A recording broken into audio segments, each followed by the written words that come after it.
kui te seda ise enam teha ei saa, siis tehkem seda tema eest meie.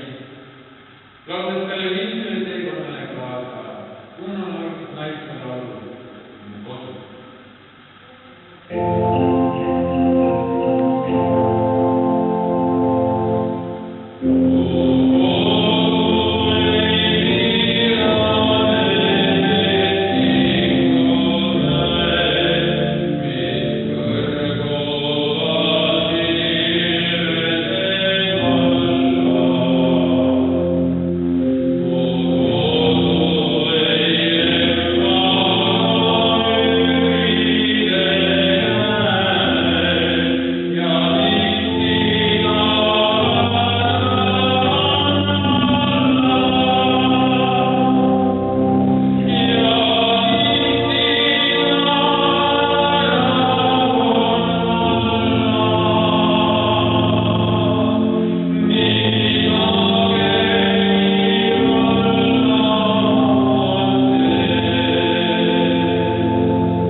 nüüd loeksime selle kokkuvõtte tema eluraamatust.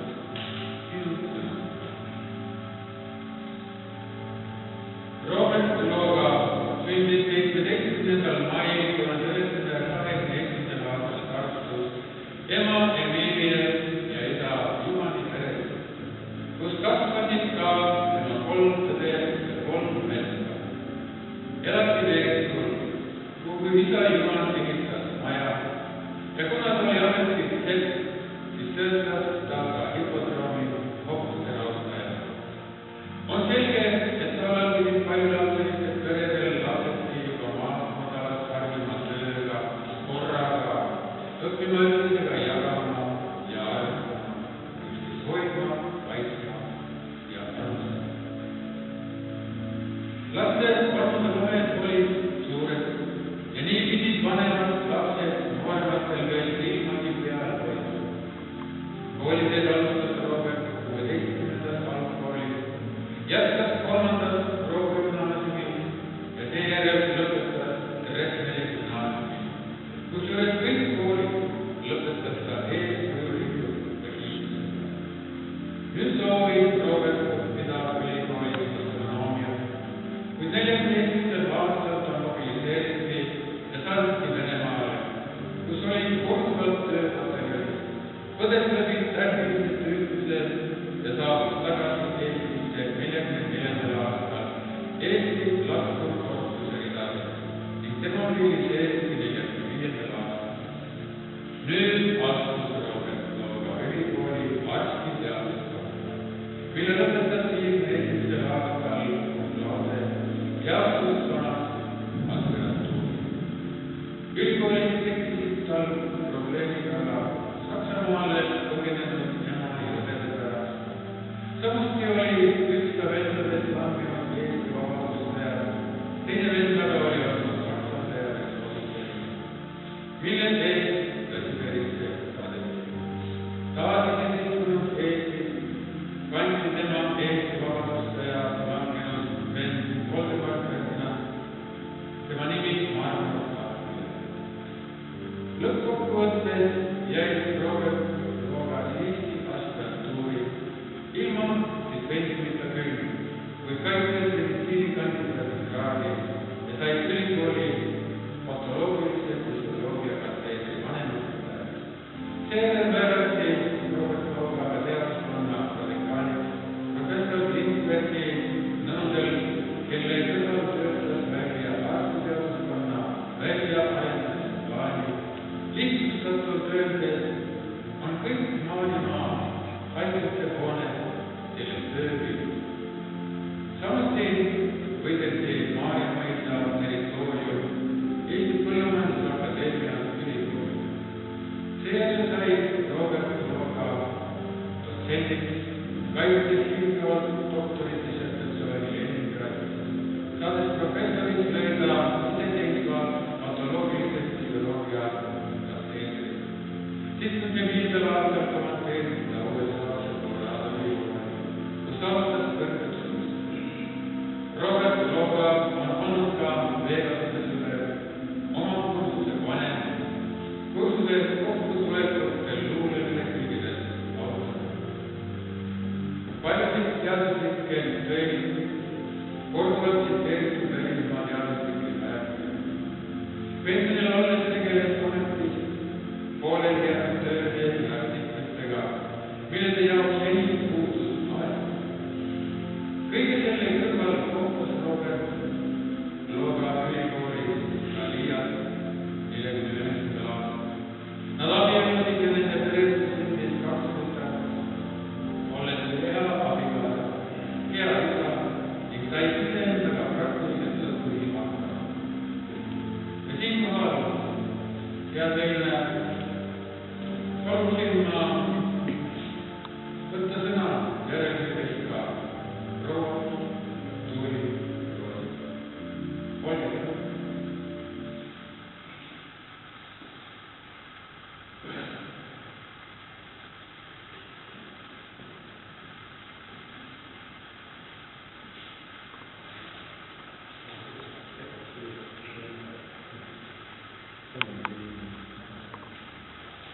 sõna on Markus Ilmasi. Head esinejad, professor Looga, nagu kuultud, peaaegu sajand kestnud elutee on ühele poole jõudnud. Ja see on väga selge näide sellest ajast, kus ta elas ja viisis, mil moel inimese sünniaastad määravad väga palju. 41. aastal Rehneri gümnaasiumis lõpetanud cum laude, mehele järgmiseks sammuks oli sõjavägi ja seda Punaarmee poolel. Ja alles peale naasmist astus ta Tartu Ülikooli arstiteaduskonda, lõpetas selle ja on pidevalt olnud selle järgi seotud Tartu Ülikooli arstiteaduskonna.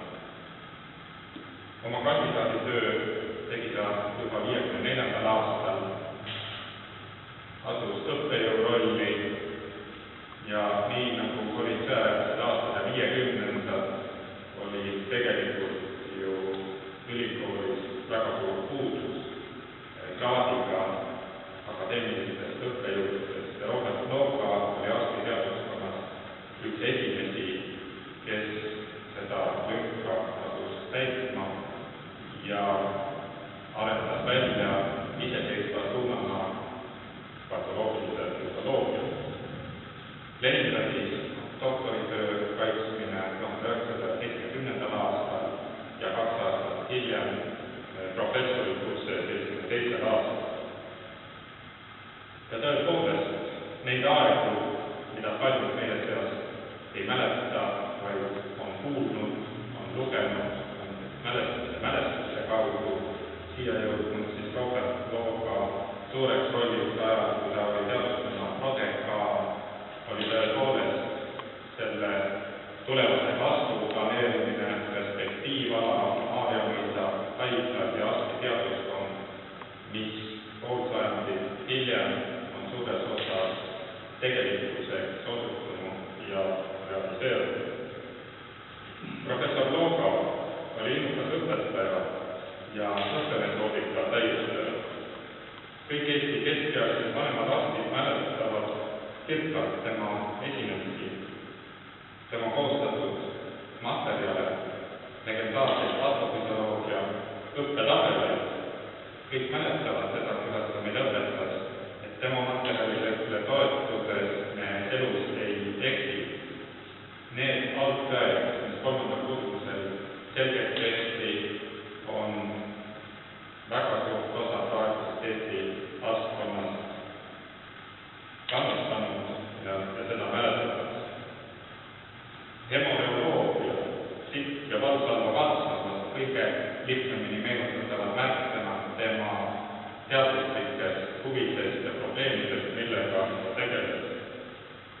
Ja tõepoolest on märkimisväärne see, et veel pensionilgi olles avaldas ta artikleid, kokkuvõtteid oma tehtud töödest, nüüd juba ajakirjades, mis on rahvusvahelistes andmebaasides ja kõrgelt hinnatud. Professor Robert Looga pikkelutee on jõudnud finaali. Arstiteaduskonna Tartu Ülikooli nimel avaldan tunnustust ja kaastunnet lähetajatele Liia Loogale, kes on tema kõrval nii oma elus kui teaduskonna elus pikki aastaid seisnud ja koos seda kamprit vedanud. Aitäh!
Kolm aastat tagasi septembris läksin patoloogia vaidlusse ja seal oli hästi energiline, oskusliku, sõnavaraga, temperamentne õppejõud.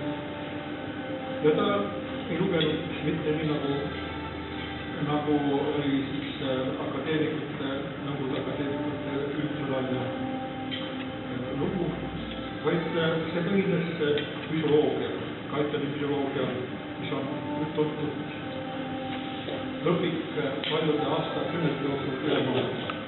Sinna juurde oli pandud õpetused, teadmised, haiguste arengu füsioloogiliste ja mehhanismide kohta. See tundus väga huvitav. Loeng oli hästi illustreeritud materjalidega. Samas oli ka küllalt raske, sellepärast, et tuli kaasa mõelda. Ja mõtlema, et see oli raske ja tehniliste tingimusega üles kirjutada. Kuid nad olid toime sellega, et õppisid eduka ja see rest oli hästi. Samas selgus ka, et see õppejõud ei ole mitte hea lektor, sõnamees õpetaja, vaid ta on väga hea tasemega teadlane.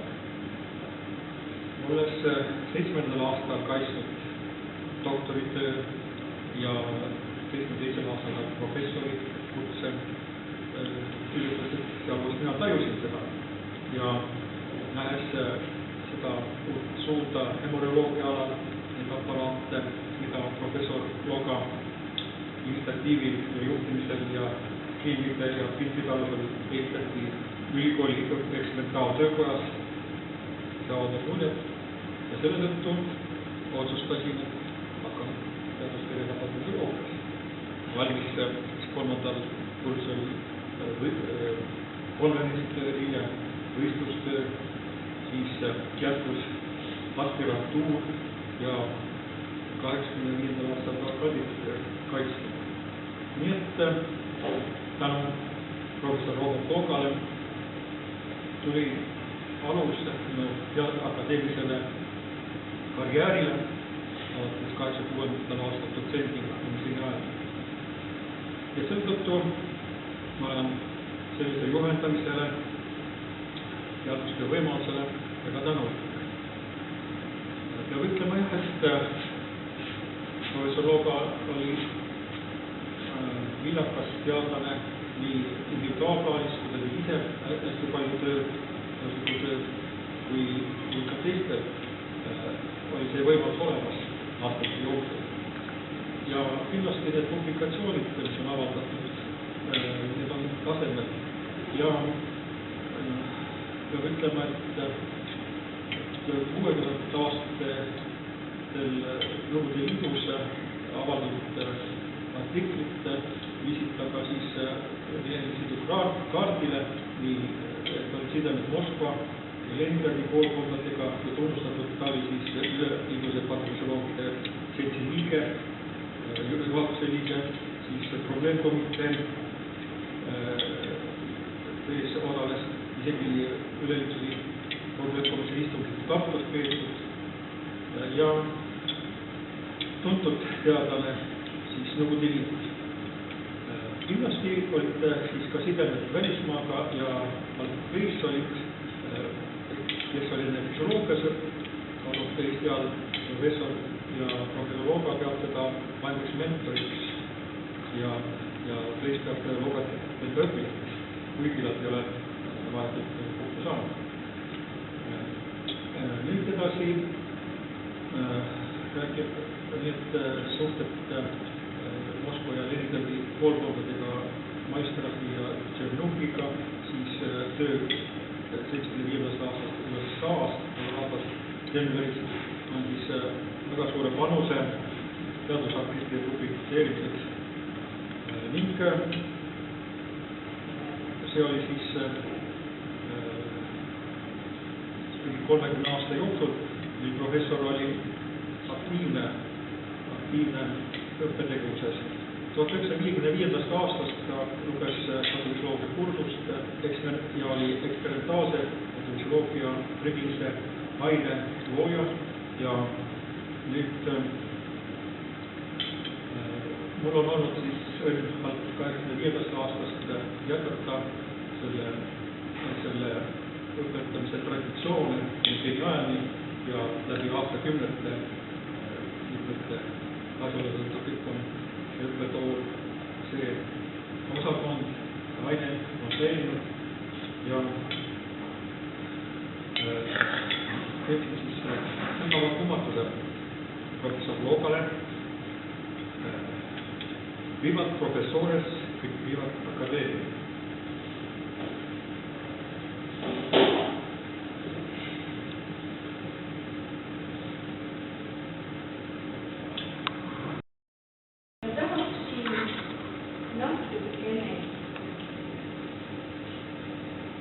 valgustada oma abikaasa eluseikasid, mida enamus siin olnud inimestest ei tea.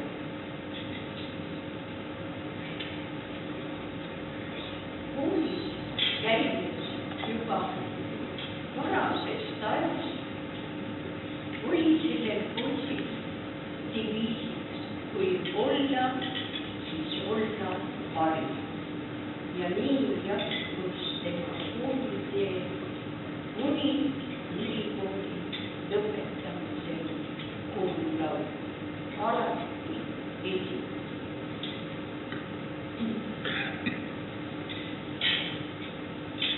Nüüd oli kolm venda ja kolmane. Ta oli eelviimane laps. Tema isa oli lihtne töömees, aga noori seal oli tema hipodroomi hoopis raudne. See oli eriline spetsialisti, mis nõudis eritusi, raudasi ja selle ta omandas palun Kulfi juures Tähtvere mõisas ja sellega ta sõitis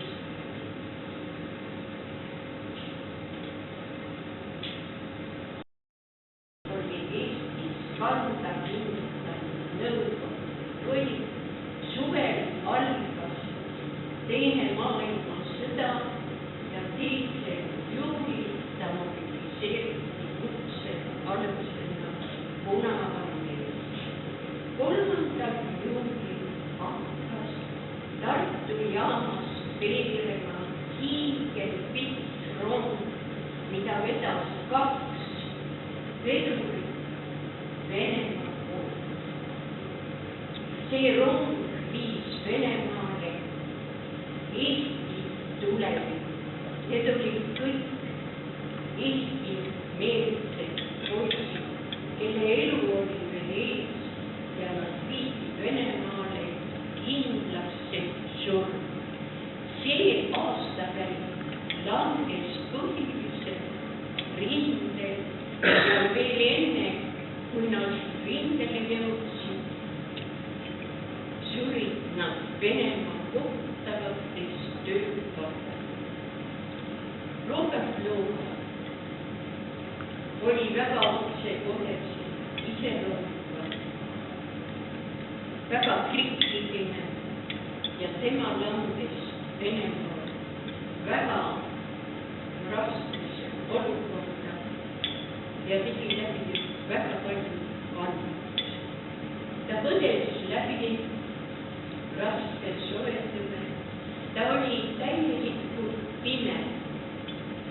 Ta oli mitu nädalat koomas, aga imede ime, teda ei viidud mitte sugugi, vaid ta tuli siiski enda tagasi. Ja nüüd ma loeksin teile mõned tema lood. Nimelt ta oli peres kõige andekam laps. Ema lemmik, ema oli ta pärinud luuleainet ja ta hakkas luuletama juba 6-aastase poisi. Kui ta veelgi ei osanud kirjutada ja kui ta kirjutas selgeks saada, siis pani ta kõik need luuletused kirja.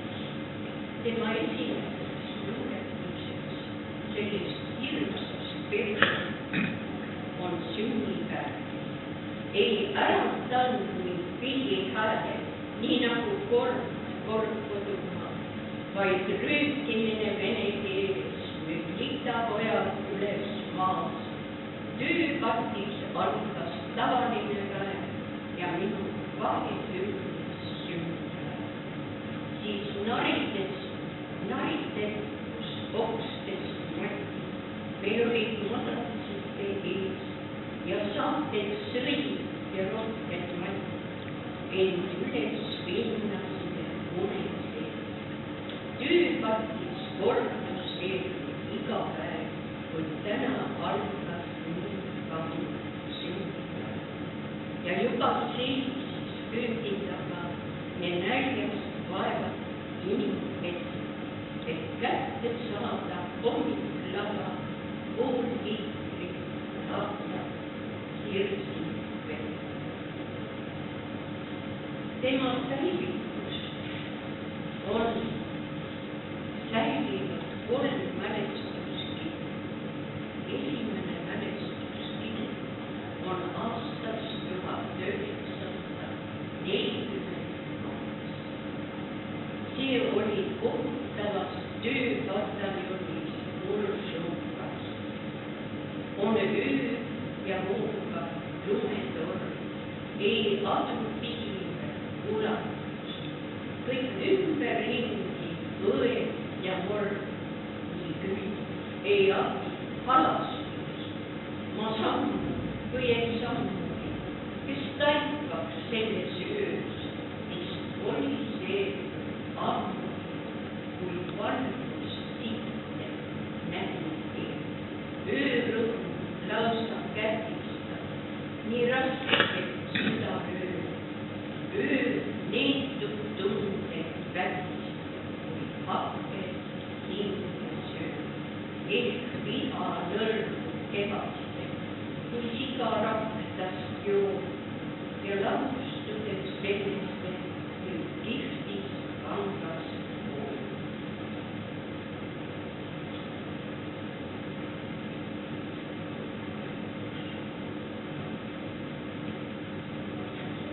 Sellest samast 42. aastast on ta emale ühendanud loomutus. Mu ema, sa oled praegu, su poeg on nõnna üksi, et esita aegas vaevu, nii üksi, nii tööst. Sa oled ema saama mõnda, nii üksi, ilma pojast, kes võõra rahva sekka tuua, kus raske kand on elu.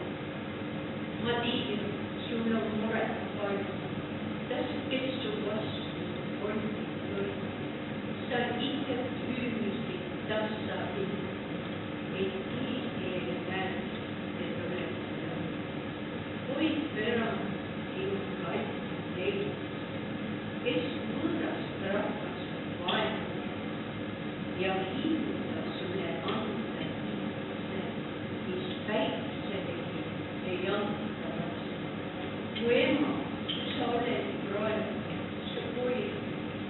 on nõnna viisida, ta üle kõige vajast praegu su enda süda.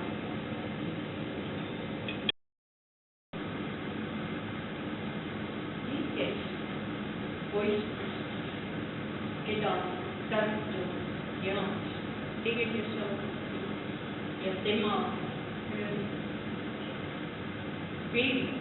Alevi mängukaaslustest tagasi vaid käpud läinud. Ja selle luuletuse pealkirjaks on kohtupäev.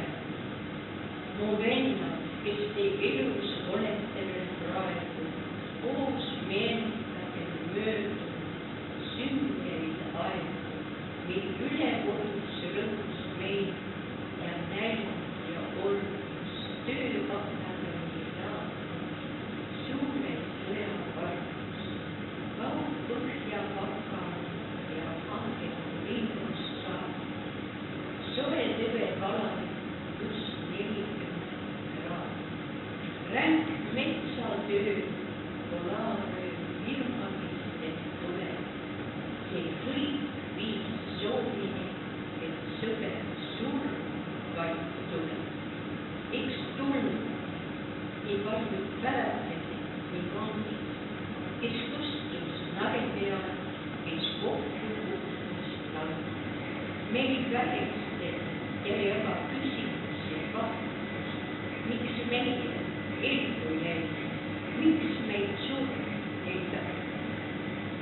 Kas võime vastata küsimusi täna või ülesandeks oli sõna, kus lume näia võrdus muhtusime veel ja kindlalt tema neelis on süü see. Kas otsida süü Kremli müüriäärses kohas või Moskva ja Wilhelmstrasse nurgapunkri toas või hoopis Kadrioru lossi seinte vahel või meie saatus määrata seal oli ka. Mu vennad, te elus olete praegu. Me meel ja mõistus otsustatud kained vaenu, kes olid need, kes külmalt tagusid meil risti, neid rahva neetus saatu nii ja igav. Andjas siin päev, kellest sel ajal oli saanud juba 4. kursuse üliõpilane arstiteaduskond. Tema cum laude gümnaasiumi tunnistuse arstiteaduskonna sisseastumisfondist. Ta ei saanud osa võtta ka immatrikulatsiooni aktuses 1. septembril, sest ta oli ikka veel sõjakoht, kuigi tema nimi võidati ka üliõpilaste nimekirjas august. Tema vabanes sõjaväes alles 1941. aasta detsembris.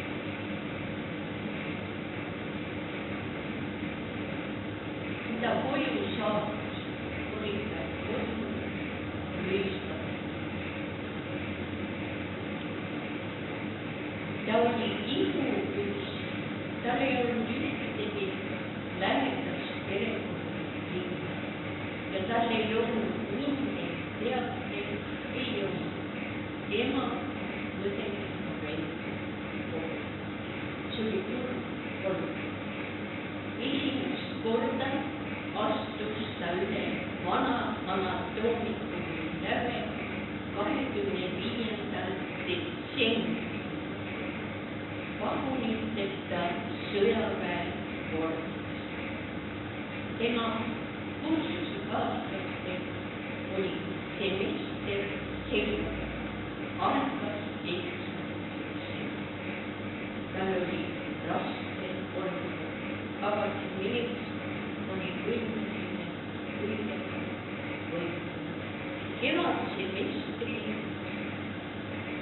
tegi ta kõik oma võlad tasa.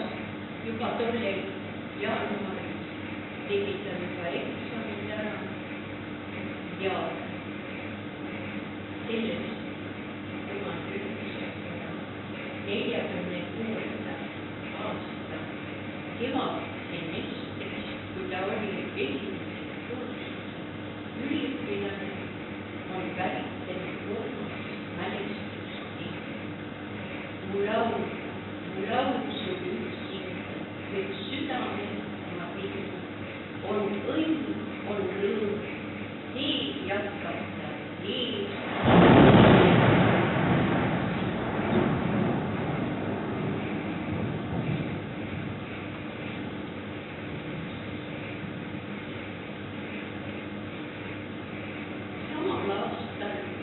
Kohtus ta peakorritaja oma kunagise astronoomist juhendajaga, kellest nüüd oli saanud professor Aksel Tinker ja kes käesoleval momendil oli TRÜ õppeproovitaja.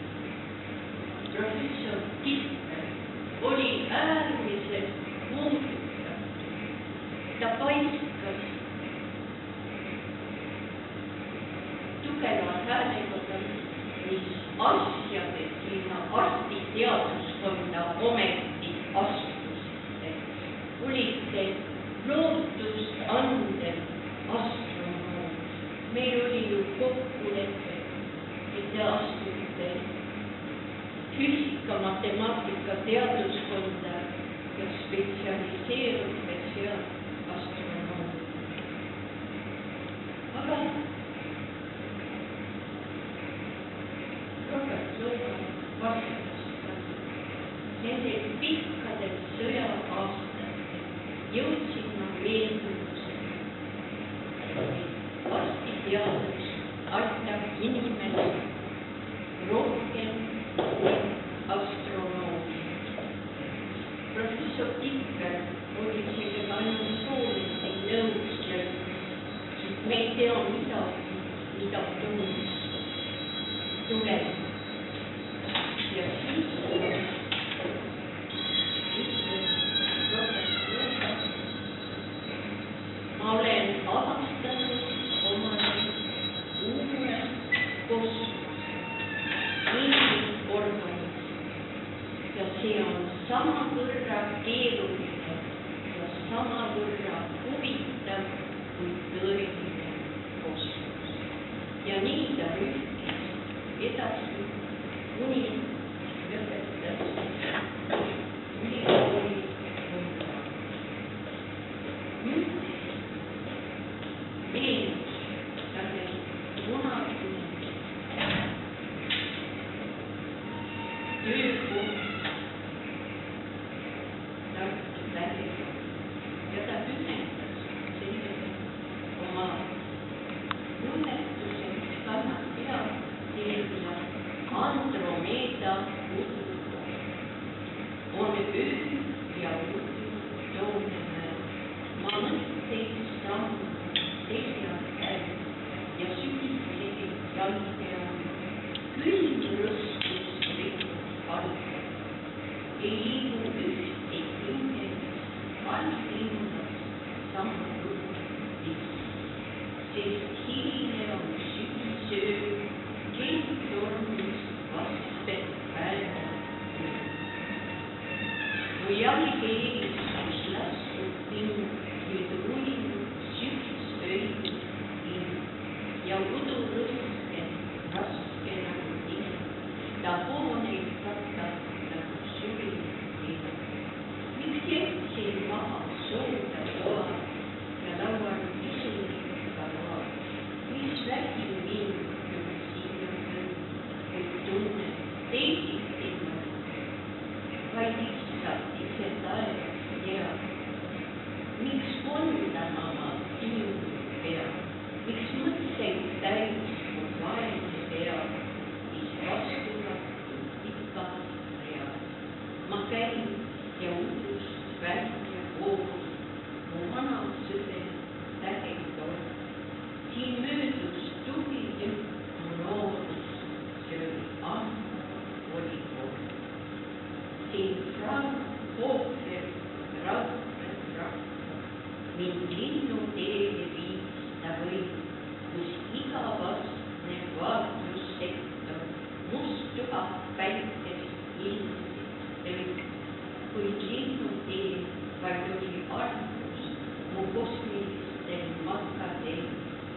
Neid läbimiseks vajab valgus aastal sadu nime.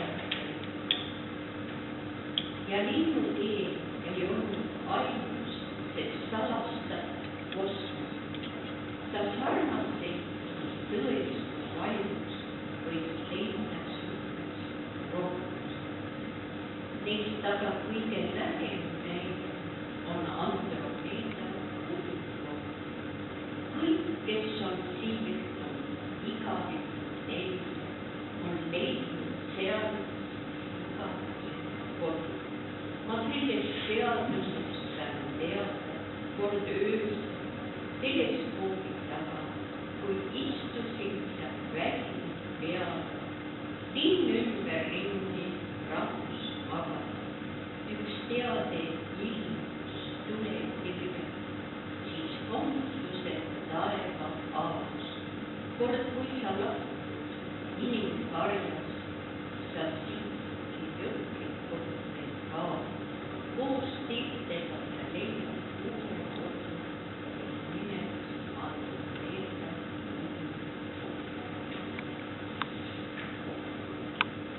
Tänu ka